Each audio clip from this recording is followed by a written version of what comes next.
صدر نص تحميره وواحد شوربه حوض رز. لا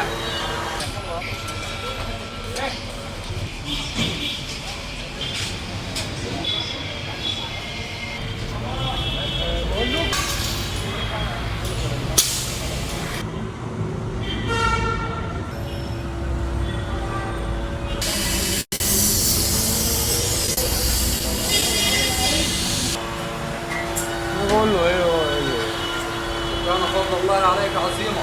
بطاطس، كوسه، باميه، فاصوليا، ملوخيه. هات 5 عليهم 5 واركنوا صدرين،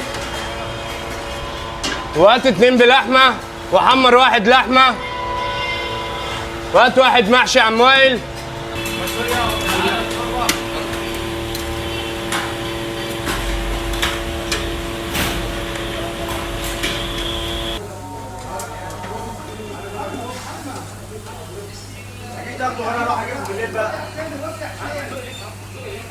اطعم اكل والذ اكل لحبايبنا وزبايننا، واحنا هنا من سنه 1952.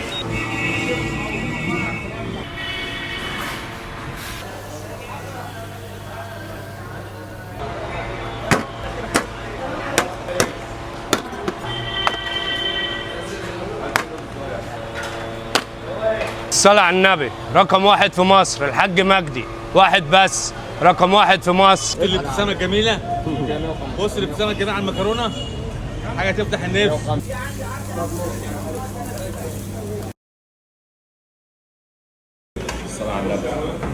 من زمن وانا بتعامل هنا معاهم، بتغدى هنا على طول، لان انا اساسا كنت بشتغل في الاهرام، كانوا جنبي، وانا اساسا كمان من بولاق ابو العلا.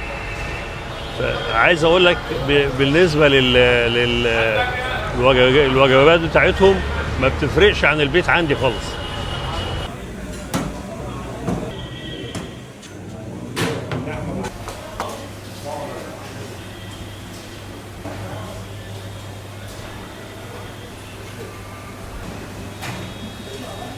ده مطعم الحاج مجدي الفرع الثاني، وربنا ييسر الامور ونبقى نعمل فرع ثالث ورابع، واللي هياكل عندنا مره العمر كله ياكل عندنا. بالصلاه على النبي، اكلنا زي الفل، اكنك بتاكل في البيت. ايه رايك؟ نمبر 1.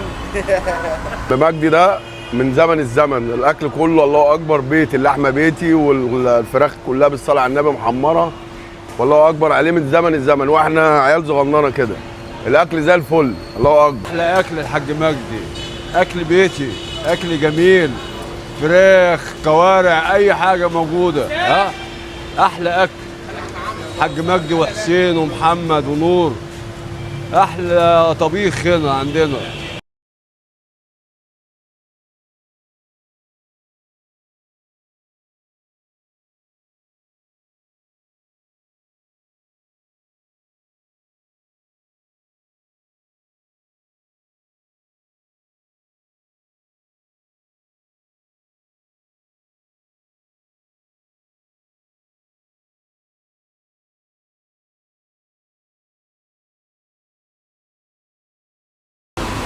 في مطعم الحاج مجدي، ده في شارع اللي هي الجلاء وسط البلد.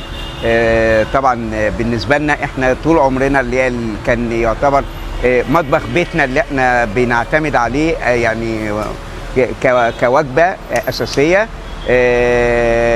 الاكل هنا يعني معمول بطريقه جميله، بحيث ان انت قاعد اللي هي في البيت بتاكل اللي هي اكل بيتي جميل. التسويه ممتازه، الخامات اللي هي جيده جدا، طريقه التقديم، الولاد اللي شغالين هنا بسم الله ما شاء الله. المحل يعني نقدر نقول ان هو بيتنا بجد، احنا حاسين ان احنا في بيتنا بجد. طبعا الحاج مجدي يعني من رحمه الله عليه ترك ثروه اللي هي لاولاده، اللي هي اسمه اللي هي القديم، وهم اللي هي النهارده اللي هي قادرين يشيلوا المسؤوليه والحمد لله. طبعا احنا الاكل مش عايز اقول لكم على جماله وعلى اللي هي مثلا اللي هي الطعامه بتاعته، وبرده القيمه اللي هي الماليه برده اللي هي فارقه معانا كتير. طبعا احنا اللي هي الاخوه اللي بيصورونا هنا يعني البروجر، يعني اتمنى ان هو اللي هي يعني ايه نقدر ان احنا نشكره على اللي هي اللقاء اللي هو اللي هي الجميل اللي هو اللي هي مرينا بيه ده. وطبعا اللي هي الاخ نور اللي هو اللي هي الاونر بتاع المحل. طبعا احنا اللي هي بصراحه دايما اللي هي تعبينه معانا. ربنا يعز حضرتك وشاكرين ليكوا جدا. ايه؟ اشكرني بقى، نشكر حسام في الفيديو بقى مش حسام هي ايه؟ مانو. طبعا الاستاذ حسام يعني شرفنا اللي هي النهارده، فرصه سعيده ان احنا اتقابلنا بيه، وشيء جميل قوي قوي قوي قوي والله ان هو اللي هي بيطلعنا بحاجه جميله يعني. بص على النبي، يلا ده اضحك. شفت الابتسامه الجميله؟ بص الابتسامه الجميله على المكرونه، حاجه تفتح النفس. اصل عليه. صلاه على النبي، الله ينور عليك. صلاه على النبي. حاجه وشها بتضحك اهي. استنى بقى زي ما انت